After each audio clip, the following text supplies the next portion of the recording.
Campus de Berkeley, California.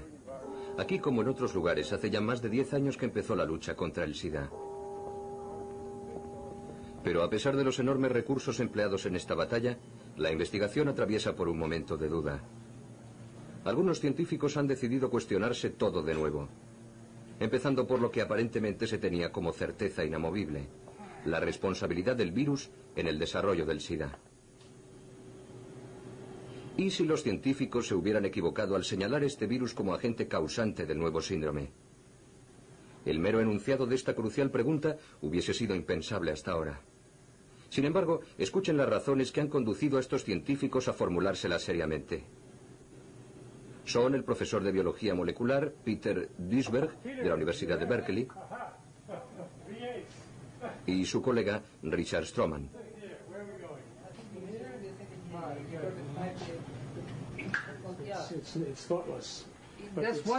Por haber dicho lo que ustedes van a oír ahora, estos dos investigadores han sido tachados de inconscientes. Sin embargo, forman parte de la élite científica norteamericana. Yo no creo que se haya descubierto aún la causa del SIDA. Desde luego que no. Si se hubiera descubierto, a lo largo de estos 10 últimos años hubiéramos avanzado enormemente en su tratamiento y en su prevención. Pero no ha ocurrido así. Se están descubriendo muchas cosas acerca del VIH. Esto no se cuestiona. Quiero decir que sabemos más del virus de lo que aparentemente necesitamos saber, pero no estamos descubriendo nada sobre el SIDA.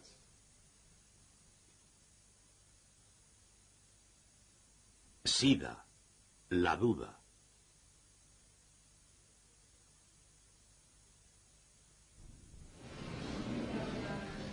Abril 1984. El profesor Gallo anuncia que se ha conseguido identificar la causa del SIDA. La clase científica americana se congratula de esta gran victoria, hasta que se dan cuenta de que el virus, teóricamente encontrado en su laboratorio, proviene de otro lugar. Es aquí, en el Instituto Pasteur de París, donde el virus del SIDA ha sido identificado y aislado por primera vez por el equipo del profesor Montagnier. Terminada la polémica sobre el origen del virus, que mantuvo enfrentados durante un tiempo a Gallo y Montagnier, ambos científicos se ponen rápidamente de acuerdo en identificarlo como el causante del SIDA. Bien, yo creo que hay que ser cauteloso en este tema. Me parece que lo prudente es que mantengamos la duda. La duda es un hecho científico. No hay dogmas en la ciencia. De cualquier manera, yo no creo que al decir que el VIH es la causa del SIDA esté enunciando un dogma religioso. Mi opinión es que se trata de una afirmación basada en datos. Datos que actualmente son numerosos y que a medida que pasa el tiempo van en aumento. Cada vez es más pequeño el número de personas que rechaza estos datos. Hay que estar ciego, sordo y mudo para no aceptar que este virus está efectivamente asociado al SIDA. Al igual que el profesor Wayne Hobson que vemos aquí, todos los científicos del mundo coinciden en que el enemigo a combatir es el VIH. Todos menos uno. Peter Duisberg se opone con argumentos a la hipótesis oficial de que el VIH es la causa del SIDA. Entiendo que Duisberg planteara este tema en su momento, porque entonces aún no existía una toma de conciencia general de que todavía no disponíamos de los elementos suficientes para afirmar que esto era así. Pero yo nunca estuve de acuerdo con Duisberg. Para mí los hemofílicos y los niños infectados eran prueba suficiente. Además estaba la cuestión del SIDA en los monos. Pero él planteó el asunto y una de dos. O le respondíamos o le ignorábamos. La actitud de la comunidad científica despreció en cierto modo a Duisberg porque, en vez de responderle con argumentos científicos, reaccionó escandalizándose. ¿Pero esto qué es? ¿Cómo se puede decir una cosa así en nuestros tiempos? A partir de 1987, la polémica planteada por Duisberg sobre la implicación del VIH en el SIDA se debatió en la prensa científica. Pero las escasas respuestas aportadas por sus colegas no le hicieron cambiar de opinión. Aún hoy, él opina que no está suficientemente probada la implicación del VIH en el SIDA.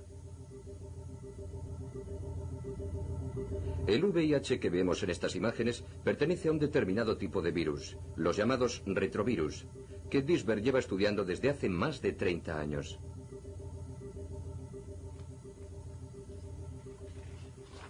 Él fue el primero que consiguió identificar y descodificar su estructura genética.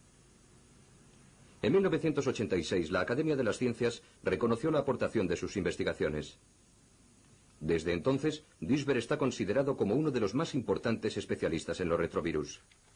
He descubierto que los retrovirus no matan las células, ni provocan enfermedades, a no ser que sean extremadamente activos y numerosos en un animal, y probablemente también en el ser humano, aunque todavía en este último caso no lo hayamos comprobado.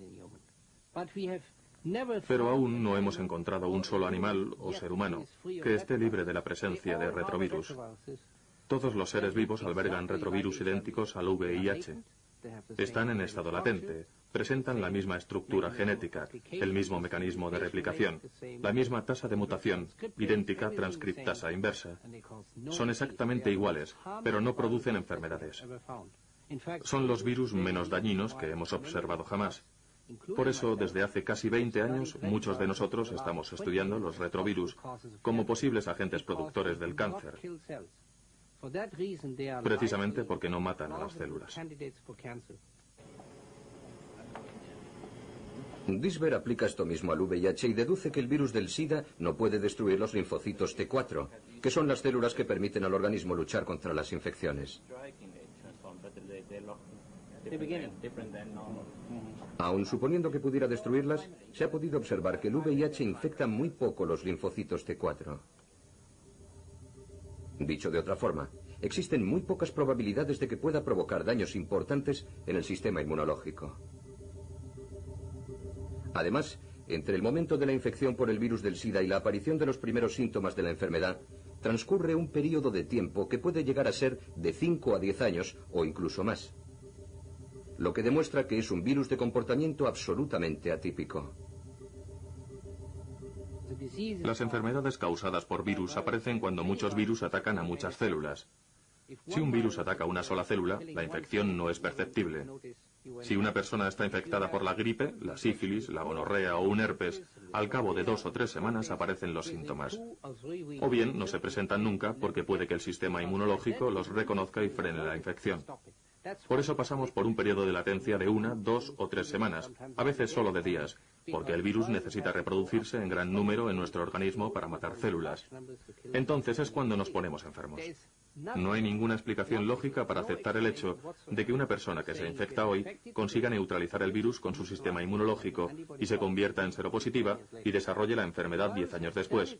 El virus entra en acción antes de que lo haga el sistema inmunológico. Si el virus fuera el responsable, la enfermedad aparecería mucho antes, no 10 años después. El último argumento de Duisberg se basa en la presencia de los anticuerpos en la sangre. Según él, deben considerarse como los restos de la batalla entre el organismo y el VIH. La prueba de que el virus ha sido vencido. Para Duisberg no hay ninguna duda. El virus es inocente. No hay ningún precedente, ni uno solo en la historia de la microbiología, de que un microbio inactivo, latente o no detectable, origine una enfermedad. ¿No se ha encontrado ningún virus activo? En la mayoría de los pacientes afectados por el SIDA, ninguno. Solamente anticuerpos. Esa es la razón por la cual algunos microbiólogos tan renombrados como Gallo y Robin Weiss no hayan conseguido aislar el virus del SIDA en los pacientes. ¿Y en los nódulos linfáticos? Tampoco. Lo han intentado durante varios años, pero lo único que han conseguido es el virus de Montagnier. No lo han encontrado porque no hay nada que encontrar. Está claro. Tras 10 años de polémica, Duisberg mantiene su postura. Según él, todavía no hay nada que pruebe la relación entre el VIH y el SIDA. Y mientras que no se produzca una demostración científica, no cambiará de opinión. La actitud de Duisberg ha llevado a otros investigadores a replantearse el protagonismo del virus en la enfermedad. Como en el caso del profesor Harry Ruben, pionero también del análisis de los retrovirus. Muchos de los especialistas más importantes de hoy en día han sido alumnos suyos. Solo me gustaría apuntar que, a diferencia de lo que ocurre con otros virus, en el caso del VIH no hay una evidencia que permita su identificación exacta. No descarto que pueda tener cierto protagonismo, pero esto no significa necesariamente que sea la principal o la única causa existente. En cualquier caso, no ha sido probado científicamente. Las dudas planteadas por los heterodoxos del SIDA no siempre han quedado sin respuesta. Sin embargo, el debate ha sobrepasado el ámbito estrictamente científico y ha llegado a convertirse en una polémica casi religiosa, anatemizadora para los que no participan de las tesis oficiales. Los disidentes excluidos del debate científico se han agrupado en torno al profesor de bioquímica Charles Thomas, con la intención de hacerse oír.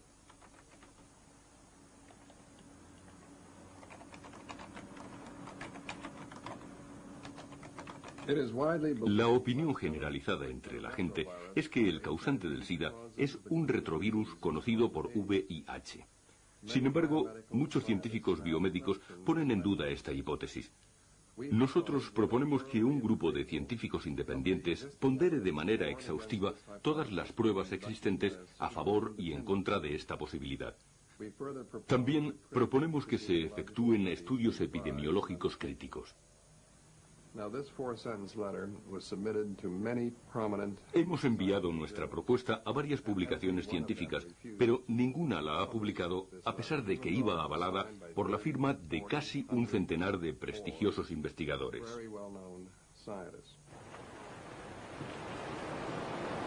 Hasta el momento, 3 premios Nobel han manifestado públicamente sus dudas acerca de la tesis oficial. La bióloga Barbara McClintock, ya fallecida, el profesor Walter Gilbert, de Harvard, y por último, Kary Mullis, premio Nobel de Química en 1993, a quien vemos en la imagen. Actualmente reside en San Diego, en la costa de California. Kary Mullis es el inventor del APCR, un procedimiento que permite aislar y observar los genes ampliados de un microorganismo. Este descubrimiento ha revolucionado el trabajo de los científicos en todos los laboratorios del mundo y se ha convertido en un instrumento valiosísimo en la investigación sobre el SIDA, lo que ha llevado a Mullis a profundizar en este tema y a poner en duda determinados aspectos incuestionados hasta ahora. Yo intentaba encontrar unas referencias, es decir, los trabajos científicos que demostraran que el virus VIH era la causa del SIDA. Necesitaba estos datos porque estaba redactando un informe y tenía que citar estas referencias para poder decir, esto es así, como confirman tales y tales documentos. Pero no conseguía encontrarlos. En anteriores trabajos nunca había tenido el menor problema a la hora de buscar las fuentes científicas sobre las causas de algún fenómeno. Normalmente es fácil encontrar estos datos recurriendo a publicaciones especializadas. Se averigua quién ha estudiado determinado tema, qué descubrimientos ha realizado y cuál es su tesis de trabajo. Pero esta vez no fue así. Pregunté a todos los investigadores sobre el SIDA por qué opinaban que el VIH era la posible causa de la enfermedad. ¿Cómo tenían la certeza? ¿Con qué documentos trabajaban? Todos me contestaban, pues hay un montón de datos que lo avalan. Y yo les decía, ¿podría decirme exactamente cuáles? Yo estaba deseando encontrar lo que buscaba para terminar mi trabajo. Necesitaba esos datos para citarlos en mi informe sobre el VIH en la sangre. Solo quería eso. Solo quería documentar mis teorías y para ello necesitaba la prueba de que el VIH era la posible causa del SIDA. Pero no pude conseguirlo. Nadie me daba la respuesta. Siempre me contestaban que los papeles los tenían en la oficina y yo decía, bueno, pues envíeme esos documentos desde su despacho. Pero nadie lo hizo. Para Mullis, esta dificultad en conseguir las pruebas demuestra que la investigación se ha realizado sin respetar las reglas más elementales de la metodología científica. Mullis es de la opinión de que en el tema del SIDA todo se ha hecho con demasiada precipitación. La investigación, la divulgación pública, el intercambio de opiniones entre la comunidad científica y, por último, la conclusión a la que se ha llegado, que no es más que una verdad a medias. Normalmente la ciencia no suele discurrir por esos caminos. Cuando se quiere afirmar algo, hay que experimentarlo previamente para obtener unos resultados. Hay que estudiar el tema con detenimiento y preguntarse si hay algo en lo que nos hayamos podido equivocar. Si es así, conviene realizar un nuevo experimento para comprobar los datos. Las ruedas de prensa deben convocarse después de concluir este proceso. Esta es la manera de establecer las evidencias científicas. En el caso del SIDA, efectivamente se convocó una conferencia de prensa en la que se afirmó: el VIH es la causa del SIDA. El Centro de Control de Enfermedades en Atlanta se hizo eco de estas palabras añadiendo: cuidado, el VIH es un organismo peligroso. Si lo encuentran en un paciente que presenta determinado tipo de síntomas, deben informarnos. Y se lo comunicaron a todos los médicos. Sin embargo, no explicaron por qué lo sabían. Se convirtió en una verdad con demasiados interrogantes, pero no puede considerarse en modo alguno una verdad científica. Mullis opina que se han realizado suficientes estudios sobre el SIDA. Sin embargo, aún no tenemos los datos necesarios para confirmar que el VIH es su agente causante. Necesitamos una evidencia científica que demuestre la certeza de esta hipótesis.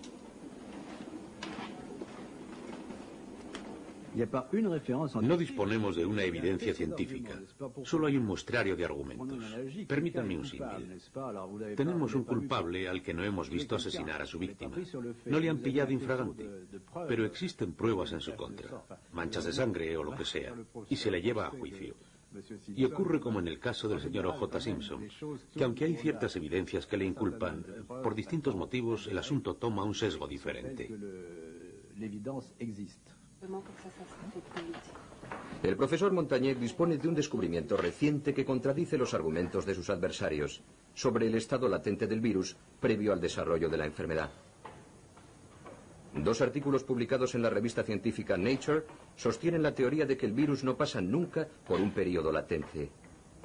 Desde que el individuo se infecta, el VIH y el sistema inmunológico libran una batalla encarnizada. Batalla que finaliza con la victoria del virus. John Maddox, redactor jefe de la revista, ha pedido a Duisberg, a Mullis y a los que rechazan el protagonismo del VIH en el SIDA que reconozcan públicamente su equivocación.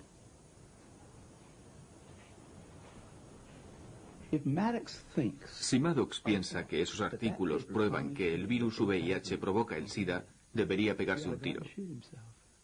Nunca ha aceptado las hipótesis alternativas de las personas como yo.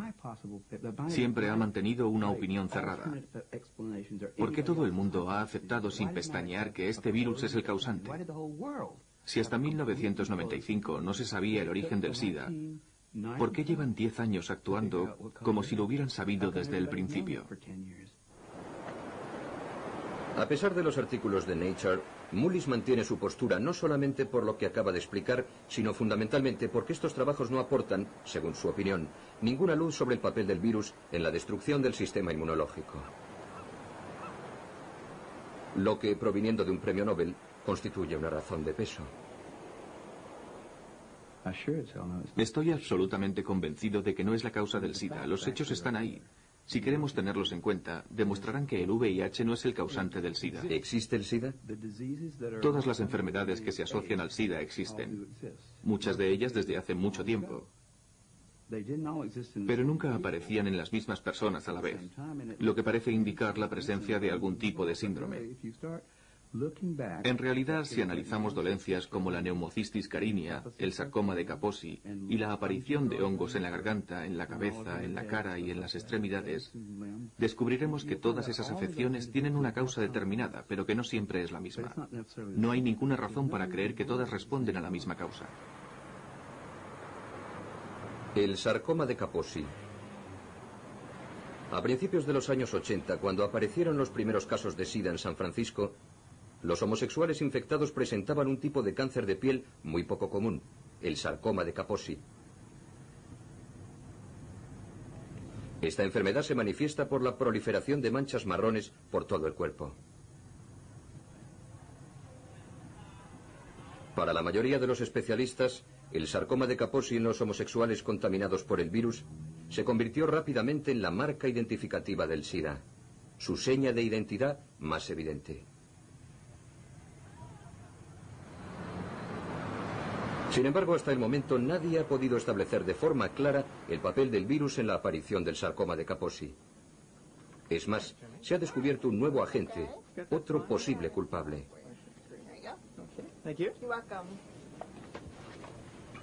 El doctor Harry Haberkos del Departamento de Drogas de Rockville, Estados Unidos, ha estudiado los efectos de las drogas.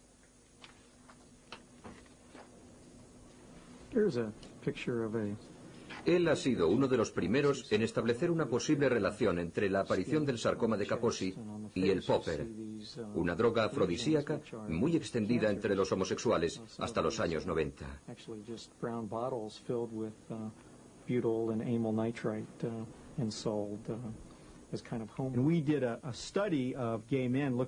Hicimos un estudio entre los gays, analizando su comportamiento, sus hábitos sexuales, las drogas que tomaban, etc. Y descubrimos que los que padecían el sarcoma de Kaposi tenían patrones de comportamiento distintos a los que, por el contrario, desarrollaban neumocistis. Y descubrimos que la diferencia radicaba en la utilización o no del popper. Ante esta evidencia, el Departamento de Drogas realizó numerosas campañas de prevención, advirtiendo del peligro del uso del popper en grandes dosis. Posteriormente fue prohibida la venta del popper, y el resultado se ha visto reflejado en los últimos estudios epidemiológicos. En los últimos años se ha producido un notable descenso en la aparición del sarcoma de Kaposi, tanto en términos absolutos como porcentuales. ¿A qué es debido? Bueno, yo creo que guarda relación con la inhalación de nitrato. Últimamente ha descendido el uso de este producto. Sin embargo, no sabemos si se ha producido una disminución del virus entre estas personas. Tampoco hemos podido probar con exactitud la relación con los herpes. Sin embargo, la epidemiología del sarcoma de Kaposi y la de la inhalación del nitrato en los Estados Unidos parecen íntimamente ligadas.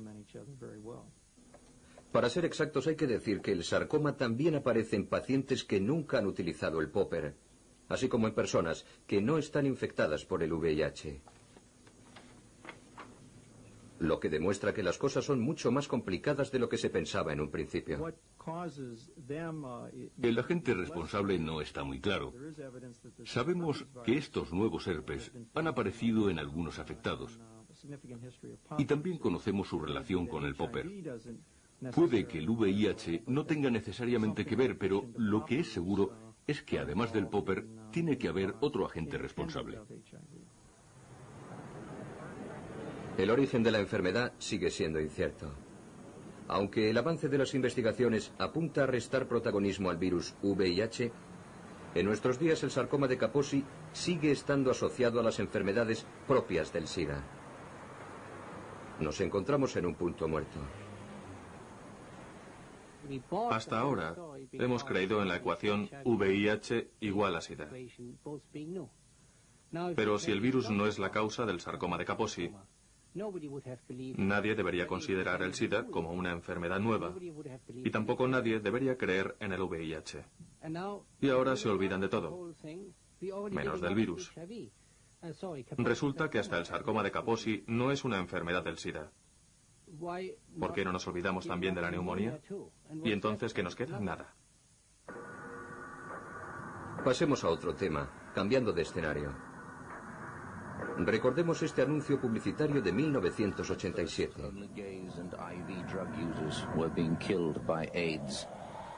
But now we know every one of us could be devastated by it. The fact is, over 50,000 men, women and children now carry the AIDS virus. That in 3 years, nearly 2,000 of us will be dead.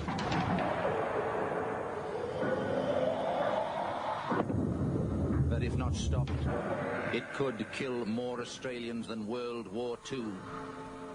Sin embargo, hasta el momento en Australia se han detectado menos de 10.000 casos de SIDA, en vez de los 50.000 que preveía el anuncio. Fundamentalmente homosexuales y toxicómanos. No queremos quitarle importancia a la enfermedad, ni señalar acusadoramente a los grupos de riesgo. Afortunadamente, a veces, las previsiones se equivocan.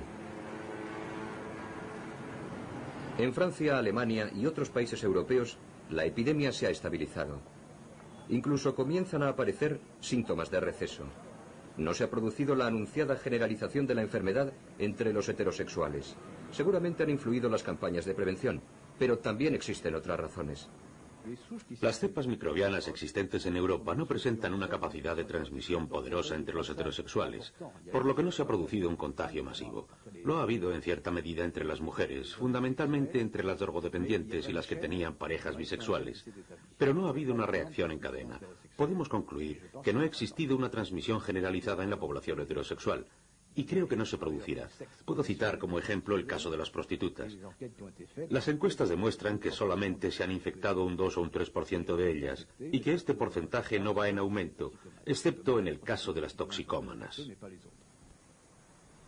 Los estudios epidemiológicos realizados sobre las prostitutas no toxicómanas en las grandes ciudades europeas confirman las conclusiones del profesor Montagnier. De hecho, en algunas ciudades europeas no se han encontrado prostitutas seropositivas. Si partimos de la base lógica de considerar a las prostitutas como el grupo de mayor riesgo entre la población heterosexual, podemos deducir que el contagio por el virus del SIDA entre el resto de los heterosexuales será aún menor.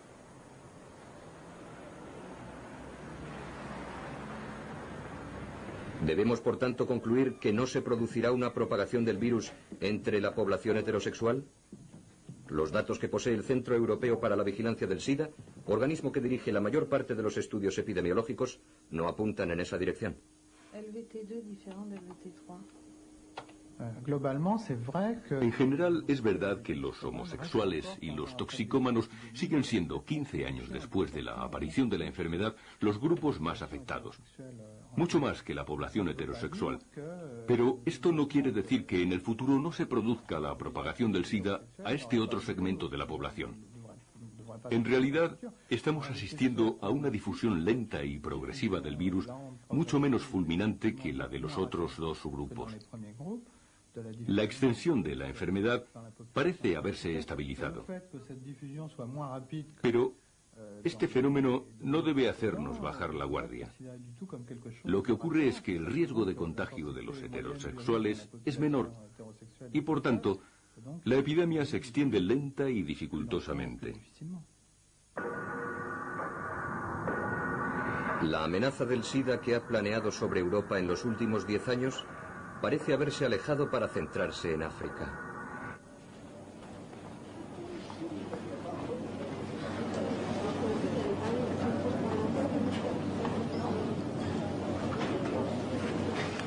Desde allí, desde el otro lado del Sáhara, nos llegan imágenes espeluznantes que no permiten albergar la menor duda. El SIDA azota a todos por igual: ancianos, jóvenes, mujeres y hombres. Según la Organización Mundial de la Salud, millones de personas están infectadas por el VIH. La epidemia se ceba en el continente.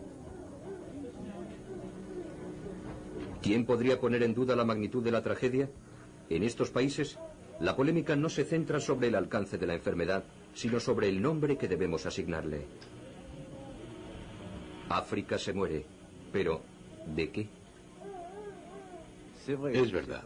Sé por experiencia que los test que se realizan aquí, muy sensibles y específicos, pierden eficacia al aplicarlos a sueros africanos. Ello es debido a varias razones. En primer lugar, los africanos padecen infecciones recurrentes o crónicas, como el paludismo, lo que provoca una tasa de anticuerpos anormalmente elevada.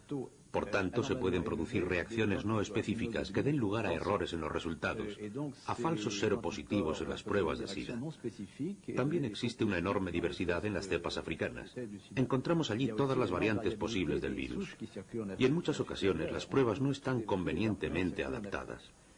Por tanto, es necesario realizar un estudio exhaustivo. ¿Ponen en duda nuestras hipótesis los datos que llegan de África? No lo creo, porque todas las estimaciones han sido obtenidas mediante métodos diferentes y muestran un abanico de posibilidades. Basta visitar cualquier hospital de África para darse cuenta de que la mayoría de los pacientes padecen el SIDA.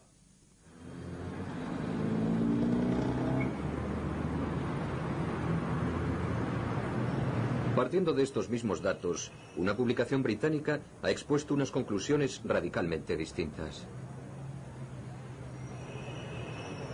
En octubre de 1993, el Sunday Times publicó un reportaje encabezado por un titular sensacionalista: El mito del SIDA en África. Neville Hodgkinson, su autor, periodista especializado en temas científicos, plantea nuevos interrogantes tras visitar África Central en 1993. En su opinión, hay algo que no encaja en la versión oficial. ¿Está África realmente enferma de SIDA? No si definimos el SIDA como una nueva enfermedad infecciosa.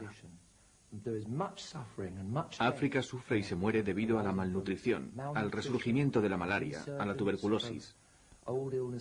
Muchas personas necesitan atención médica, pero no, yo no he encontrado ninguna evidencia que demuestre el surgimiento de una nueva epidemia.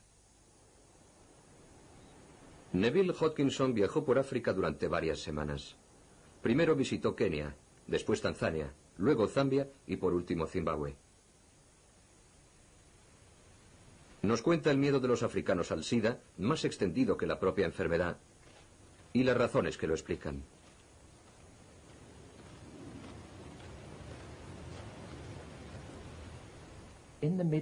A mediados de los años 80 llegaron los científicos americanos con los nuevos test del SIDA y empezaron a aplicarlos a grandes grupos de población. Observaron que casi el 50% de las personas estudiadas daban positivo en las pruebas.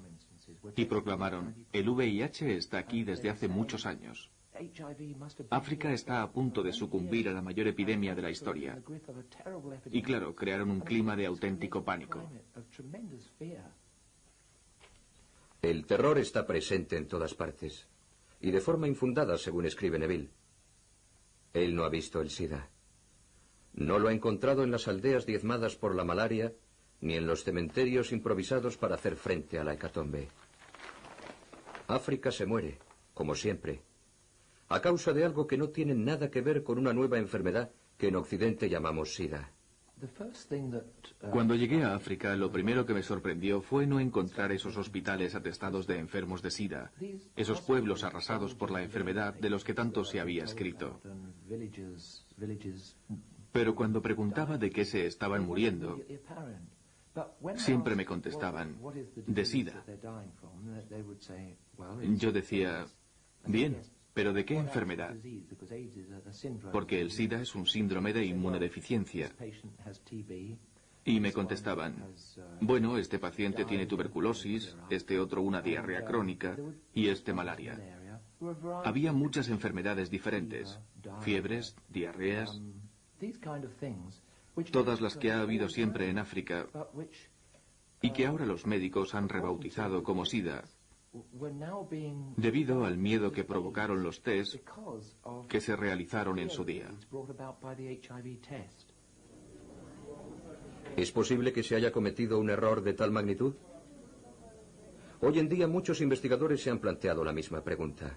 El profesor Issex, un científico norteamericano, ha realizado recientemente un estudio en Zaire en el que muestra que las personas afectadas por la lepra, no por el VIH, reaccionan positivamente a las pruebas del SIDA.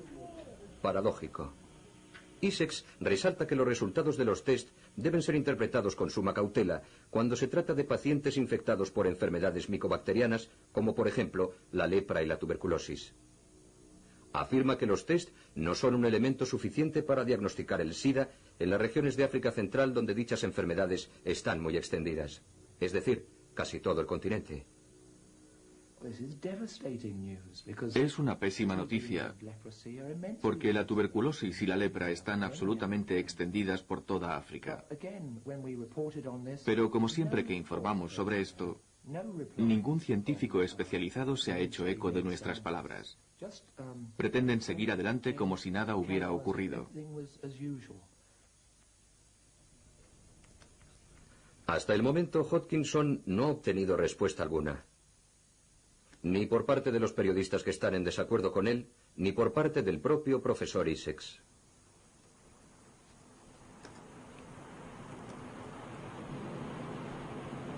¿Los test del SIDA son menos exactos de lo que se dice?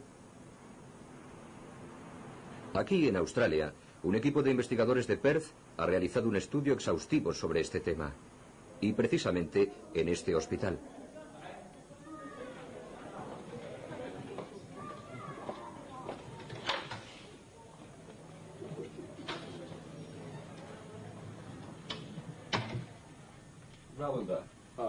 Tres investigadores han revisado prácticamente todo lo que se ha dicho y escrito sobre las pruebas del SIDA para intentar responder a esta pregunta. ¿Un test positivo prueba de forma inequívoca el contagio por el virus del SIDA? El resultado de su trabajo sobre el Western Blot, el test teóricamente más fiable de todos los existentes, fue publicado en 1993 en la revista Biotechnology.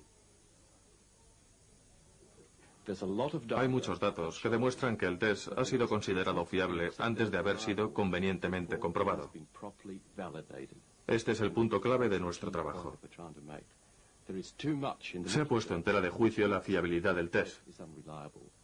Quizá estemos dando por buenos unos resultados inciertos. Debemos recordar que el test jamás detecta el propio virus, sino los anticuerpos que han reaccionado a la presencia del virus en el organismo. ¿En qué consiste el test del SIDA? Se desarrolla en dos etapas. La primera es el test ELISA. Si el resultado es positivo, debe ser obligatoriamente confirmado por una segunda prueba, el test de Western Blot. El Western Blot consiste en una bandeja sobre la que han sido fijadas las diferentes proteínas del virus. Dicha bandeja se pone en contacto con el suero del paciente. Si el suero contiene anticuerpos contra el virus, las proteínas aparecen en forma de bandas negras. El test es positivo cuando la bandeja presenta varias bandas negras.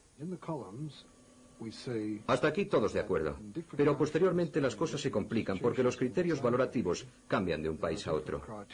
Francia no tiene los mismos criterios que los Estados Unidos para aceptar una prueba positiva.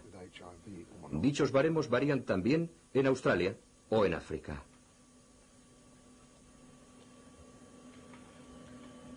En estas columnas podemos observar los distintos criterios que se emplean para definir un test Western Blot positivo, es decir, para establecer cuándo una persona está o no infectada por el VIH. Los criterios que se aplican varían en cada país e incluso en las distintas instituciones de un mismo país. Si aparecen dos bandas negras en el test de un paciente, sería considerado seropositivo en África y en algunos estados de Norteamérica, pero no lo sería en Australia, ni en otros estados americanos, ni en Francia. Si aparece una tercera banda, una P24, no será considerado seropositivo en Australia, ni en muchas partes de América, ni en Francia. Si aparecen cuatro bandas, tampoco se les considera infectados por el VIH, ni en Australia, ni en Francia. No puede considerarse infectada a una persona aquí y allí no. O se está infectado por el virus o no se está. Con estos criterios no vamos a ningún lado. No es fácil encontrar una explicación lógica a la arbitrariedad de estos baremos. Se deberían aplicar los mismos en todas partes. ¿No sería más sencillo y más seguro? Pero los laboratorios no son de la misma opinión. La sangre contaminada, dicen, sean cuales sean los criterios aplicados, reacciona positivamente y siempre aparecen todas las proteínas del virus. En ello radica la diferencia con la sangre no contaminada. Aunque se unifiquen los criterios, seguiremos teniendo el problema de la imposibilidad de repetir un mismo test. Es muy difícil hacer dos tests idénticos. Por ejemplo, este test de una misma sangre ha sido realizado por 19 laboratorios norteamericanos diferentes. Los mejores laboratorios, los más prestigiosos. Cada bandeja corresponde a un laboratorio distinto. En algunas aparecen varias bandas negras, en otras tan solo algunas. En la bandeja del centro, en la letra I, no aparece ninguna. Pero el suero pertenece a un mismo paciente infectado por el virus del SIDA. Los laboratorios australianos han detectado errores aún más graves. Para intentar explicar el porqué de estas enormes diferencias, me gustaría mostrarles el estudio realizado por los analistas norteamericanos. En 1991, el Diario Americano de Patología Clínica envió 101 muestras negativas, es decir, que no tenían bandas de sueros Western Blot, a 3 laboratorios distintos. En 67 muestras contestaron que no aparecían bandas. En 13 que aparecían bandas de distinto tipo. En una P41 y en otra P24. En 2 muestras P24, 32 y 41-120, lo que para muchos laboratorios se considera un resultado positivo. Sin embargo, todos los sueros eran negativos. Es decir, que el análisis de un suero puede resultar positivo en un laboratorio y negativo en otro. Los australianos opinan que los resultados contradictorios ponen en entredicho la validez del propio test, su capacidad para determinar si una persona está o no infectada por el virus, lo que los científicos denominan especificidad. La especificidad de un test asegura que el resultado sea positivo solo cuando el virus está presente en la sangre. Si el virus no está en la sangre y a pesar de ello hay un resultado positivo, el test no es específico. Los australianos han llegado a afirmar que los resultados positivos en las pruebas del SIDA no confirman de manera absoluta que una persona esté infectada por el VIH. Para comprobarlo, han realizado pruebas de SIDA a ciertos animales que no sufren la infección por el virus. Por ejemplo, a estos ratones, a los que se les ha inyectado sangre de otro ratón y se les han encontrado anticuerpos. También a estos perros. De los 144 perros utilizados, la mitad presentó los mismos resultados que los ratones. Se han realizado pruebas a partir de sueros extraídos en 1968 a indios amazónicos. Muchas de ellas dieron resultados positivos, a pesar de que en esas tribus no se ha producido nunca ni un solo caso de SIDA.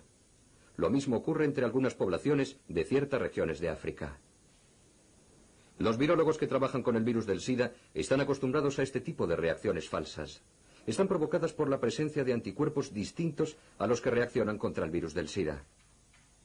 Los australianos están convencidos de ello y plantean además otra cuestión. ¿Cómo determinar con exactitud si un paciente cuyas pruebas han sido positivas está realmente infectado por el VIH y no por otra cosa?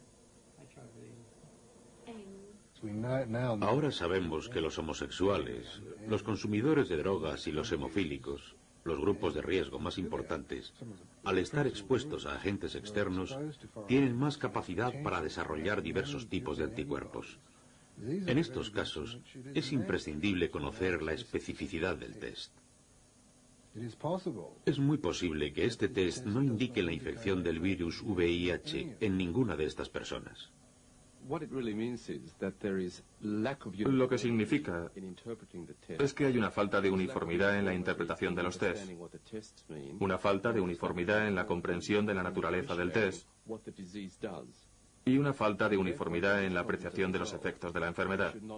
Hasta que no se solucionen estos problemas, no debemos considerar el mecanismo del virus como el causante del SIDA. La mayor parte de los científicos cree que los problemas que surgen en la interpretación de las pruebas son muy escasos. Además, para evitar errores, se realizan numerosos controles de calidad. La duda planteada desde hace ya más de 10 años por los investigadores que aparecen en este reportaje ha comenzado a socavar las verdades oficiales. También ha anidado en el seno de la comunidad científica. En esos círculos, la polémica está sobre el tapete, con menor virulencia ciertamente que en casos anteriores. La ecuación VIH igual a SIDA ha sido revisada a la luz de los nuevos descubrimientos sobre la enfermedad, y este proceso se ha visto reflejado en la prensa. Todo hubiera sido muy sencillo si, tras descubrir el virus del SIDA, hubiéramos descubierto un medicamento antirretrovírico que frenara la enfermedad y curara al paciente. Pero en realidad nos dimos cuenta de que las cosas eran mucho más complicadas. Una sustancia que in vitro era capaz de frenar la reproducción del virus del SIDA no servía para bloquear la enfermedad en los pacientes. Había que seguir buscando. Había que intentar llegar a comprender por qué la epidemiología del SIDA no es igual en los países industrializados que en los países en vías de desarrollo, en África o en Asia. Por tanto, había que intentar dar respuesta a muchos interrogantes, y la presencia del virus no explicaba por sí misma todos ellos.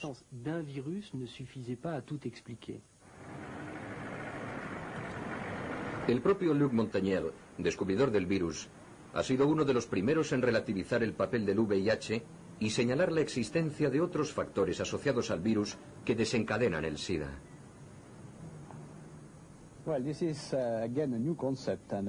Nos encontramos en San Francisco en 1990, en un momento muy importante en el que se estaba celebrando la 6ª Conferencia Internacional sobre el SIDA. Durante dicha conferencia, Luc Montagnier afirmó que el VIH podía no ser la única causa del SIDA. Para el virólogo Pasteur, el VIH tiene un cómplice, el micoplasma. Sin este acompañante, el virus no puede actuar. El tiempo no ha dado la razón a Montagnier. Hoy en día el profesor tiene una actitud más flexible, pero en el fondo no ha cambiado de opinión. Puedo decirle que tenemos argumentos muy sólidos para afirmar que junto a otros factores infecciosos conocidos, los virus y las bacterias, poseen también las propiedades necesarias para desempeñar un papel importante en el SIDA. Ahora se trata de averiguar el papel del micoplasma, su interacción con el virus. ¿Precede a la infección viral y se extiende a causa de la inmunodepresión provocada por el virus? ¿O bien se produce una infección simultánea porque el micoplasma, que probablemente también se transmite por vía sexual, puede contagiarse al mismo tiempo que el virus? ¿Qué papel desempeña en el desarrollo de la enfermedad? Por ahora no tenemos una respuesta. Los últimos descubrimientos realizados en el laboratorio apuntan a la idea de que el micoplasma puede tener un papel muy importante en el desarrollo del SIDA. Sin embargo, a pesar de las últimas aportaciones, para la comunidad científico-médica, el virus VIH sigue siendo el principal culpable. Algunos científicos, como Duisberg y Rubin, que no comparten las tesis aceptadas por los investigadores de casi todo el mundo, se ven obligados a aventurar nuevas hipótesis. A buscar nuevos culpables, con sus escasos medios y con la única ayuda de la certidumbre basada en la experiencia adquirida en sus campos de investigación. En todo el país, en todos los pacientes de SIDA, no se ha realizado ni un solo estudio científico sobre los efectos a largo plazo de las drogas inyectadas o inhaladas. No se ha llevado a cabo ninguno. Aunque ya han muerto 150.000 afectados por el SIDA, que eran consumidores de drogas intravenosas. 250 que inhalaban popper, tomaban anfetaminas, y que murieron o enfermaron de SIDA debido al consumo de estas drogas. Básicamente, mi opinión es que hay muchos factores coadyuvantes y que el VIH puede ser uno de ellos. No descarto esa posibilidad, como tampoco descarto el papel de las drogas y de otros hábitos de vida. Las drogas intravenosas y otros agentes de contagio,